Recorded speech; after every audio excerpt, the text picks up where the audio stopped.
তাহলে এই বাড়ি রাখার তো কোনো দরকার নাই।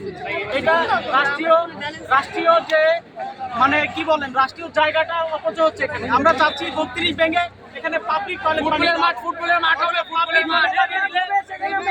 কি বলছেন যে শিক্ষার্থীদের উপর হামলা করা হচ্ছে সকাল থেকে আমরা দেখছি, শিক্ষার্থীদের উপর একের পর এক হামলা হচ্ছে, কেন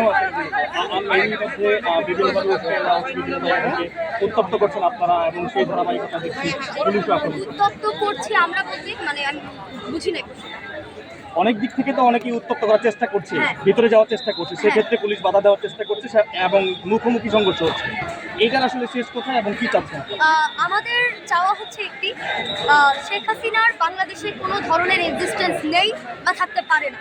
কারণ শেখ হাসিনা আপনারা সবাই জানেন, আমার আর নতুন করে বলার কিছু নাই।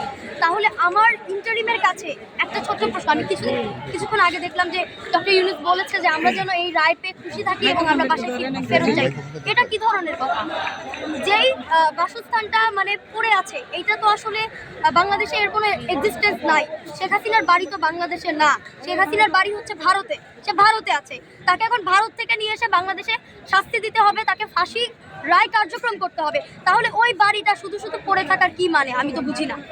আর প্রশাসনের সাথে যেই জনগণের পাল্টাতেই ধাওয়া, আপনারা সবাই জানেন যে আমরা শিক্ষার্থীরা যারা আছে আমরা আসলে কি চাই।